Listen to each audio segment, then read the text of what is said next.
आप अगर मेरे क्षेत्र का अपमान करेंगे भैया तो मैं आपके मालिकाना उनको फोन करके कहूंगी। पत्रकार को अधिकार नहीं क्षेत्र की जनता का अपमान करने। ये वीडियो आपने देखा, जब स्मृति ईरानी से एक पत्रकार ने सवाल किया तो वो कहने लगी मेरे क्षेत्र की जनता का अपमान मत करो। अब मुझे समझ में नहीं आता, हम उस लोकतंत्र में जी रहे हैं जहां चौथा स्तंभ कहे जाने वाले मीडिया के पास इतनी ताकत नहीं बची है कि वो देश के तीन स्तंभ, बात करें लेजिस्लेटिव, जुडिशरी और एग्जीक्यूटिव, जो तीन पिलर हैं, इन तीन पिलर से सवाल कर सके। देश के चौथे स्तंभ के पास इतनी ताकत नहीं बची है कि वो मंत्री और विधायक से सवाल कर सके, और अगर सवाल करेगा तो भाई उनकी बेइज्जती हो जाएगी और उनके क्षेत्र की बेइज्जती हो जाएगी, उनके क्षेत्र की जनता की बेइज्जती हो जाएगी। और तभी जब नरेंद्र मोदी सत्ता में आए थे, उन्होंने एक बात कही थी, उन्होंने कहा था कि हमें अच्छा लगता है जब हमारा कोई आलोचना करता है, क्योंकि इस आलोचना से हम बहुत कुछ सीखते हैं। और तमाम वादे किए थे कि नौकरी देंगे, बेरोजगारी हटेगी, काला धन वापस आएगा। लेकिन जब पत्रकार इन्हीं मुद्दों के साथ सवाल करता है, जिनको वो चुनकर संसद में भेजता है, जिनको वो चुनकर विधानसभा में भेजता है, उनसे जब सवाल करता है तो उसकी बेइज्जती की जाती है। मतलब अब देश के चौथे स्तंभ के पास इतनी ताकत नहीं बची है और ना ही उसके पास इतनी अधिकार बचे हैं कि वो फ्रीडम ऑफ स्पीच का इस्तेमाल करते हुए देश के तमाम मंत्री और विधायकों से सवाल पूछ सके।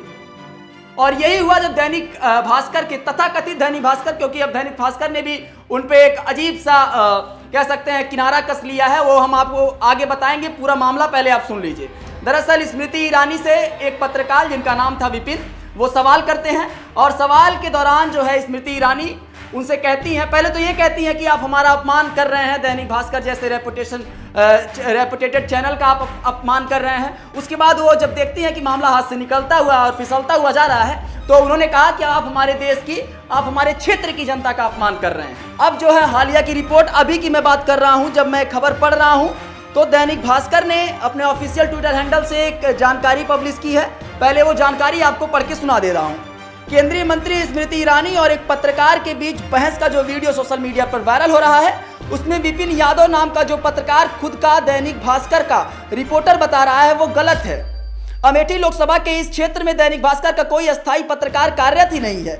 यहाँ दैनिक भास्कर अपने स्ट्रिंगर नेटवर्क से खबर देता है, लेकिन विपिन जो है वो भास्कर के स्ट्रिंगर नहीं है।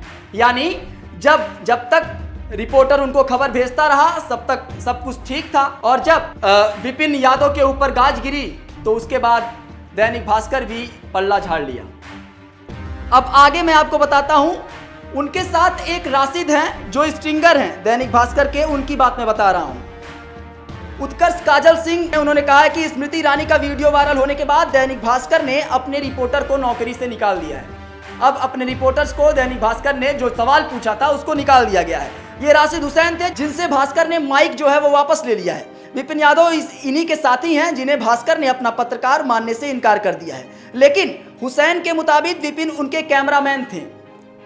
कल विपिन ने ही स्मृति ईरानी से सवाल पूछा था, उस समय राशिद भी वहीं थे। वीडियो वायरल होने के बाद आनन फानन में विपिन से पल्ला झाड़कर राशिद को बिना कारण बताए देर रात व्हाट्सएप ग्रुप से हटा दिया गया। राशिद कहते हैं कि दोनों को ही अखबार ने हायर किया था और वो खबर हमेशा देते रहते थे, लेकिन बतौर स्ट्रिंगर विपिन के पास कोई ज्वाइनिंग अथॉरिटी उनके पास नहीं थी। भास्कर के ब्यूरो चीफ ने कहा कि माइक आईडी का गलत इस्तेमाल हो रहा है, इसलिए वापस लिया जा रहा है। जबकि राशिद ने आरोप लगाया कि उन्हें आज तक खबर का एक भी रुपया नहीं मिला है, कि देश का चौथा स्तंभ के पास अब इतनी हक नहीं बचा है कि वो सवाल करे, क्योंकि सवाल करेगा तो एक तरफ तो भारतीय जनता पार्टी के लोग कहते हैं, भारतीय जनता पार्टी के नरेंद्र मोदी योगी सरकार कहती है खूब सारे रोजगार दिए हैं, और जब रोजगार की हालत हम रिपोर्ट के अनुसार देखते हैं तो धरातल स्तर पर जो चीजें समझ में आती हैं वो बिल्कुल परे हैं। अब दूसरी बात ये, एक तो रोजगार नहीं मिल पा रहे हैं और जिनके पास रोजगार हैं उनसे छीने भी जा रहे हैं, क्योंकि भाई आप मंत्री हैं, मंत्री के क्षेत्र की जनता का अपमान हो जाएगा, मंत्री का अपमान हो जाएगा, क्योंकि सवाल पूछ लिए जाएंगे। और इन्हीं सब के विषय पे जो है कांग्रेस ने थोड़ा सा तंज कसते हुए एक बात कह दी है। कांग्रेस ने कहा है, कांग्रेस के ऑफिशियल ट्विटर हैंडल से ट्वीट किया गया है कि स्मृति ईरानी जी पत्रकार को धमकी दे रही हैं, मालिक को फोन करने की बात का विचार भी कर रही हैं। लगता है पत्रकार ने पूछ लिया होगा कि 13 रुपए में चीनी कब मिलेगी, या फिर गैस सिलेंडर का दाम कब घटेगा, या फिर बेटियों के साथ हुए अत्याचार पर चुप क्यों हैं। जवाब देते ना बना तो धमकी पर उतर आई स्मृति ईरानी जी, क्योंकि आप समझाना चाह रही थी कि यह मोहब्बत नहीं है। आपको बताऊं कि जब भास्कर दैनिक भास्कर है उसके मालिक जो भरत अग्रवाल हैं, उनका जिक्र भी उस वीडियो में स्मृति ईरानी ने किया है। आप अगर मेरे क्षेत्र का अपमान करेंगे भैया तो मैं आपकी मालिकाना उनको फोन करके कहूंगी। पत्रकार को अधिकार नहीं क्षेत्र की जनता का अपमान करने। नहीं, मैं कोई भरत अग्रवाल जी है ना, कि आपके भरत अग्रवाल जी को मैं फोन लगाऊंगी और बताऊंगी किस तरीके से आपने बदनाम कर रखा है दैनिक भास्कर को और हमारे क्षेत्र की जनता की बदनामी आप लोग कर रहे हैं। खैर, इस पर आपकी क्या राय है? और जिस तरीके से निकाला जा रहा है, एक तो सवाल पूछना गलत है, जो भी पत्रकार हैं वो सवाल बिल्कुल पूछे ही ना सत्ता पक्ष से, क्योंकि सवाल तो विपक्ष से होना चाहिए, क्योंकि विपक्ष ही सत्ता में है। तो सवाल तो कहीं ना कहीं विपक्ष से होना चाहिए। वे सत्ता से क्यों सवाल पूछेंगे? सत्ता से सवाल पूछेंगे तो या फिर नौकरी से निकाला जाएगा, या फिर एनएसए लगेगा, और या फिर आप जेल के पीछे होंगे। तो इस पर आपकी क्या प्रतिक्रिया है? प्रतिक्रिया अपनी कमेंट के माध्यम से हम तक जरूर पहुंचाएं। बाकी अगर ये खबर अच्छी लगी हो तो इसको अधिक से अधिक शेयर करें, ताकि लोगों को पता चले कि फिलहाल भारत के लोकतंत्र में मीडिया का जो इंडेक्स गिरता जा रहा है वर्ल्ड वाइड लेवल पे, उसका कारण क्या है। चलिए, नमस्कार।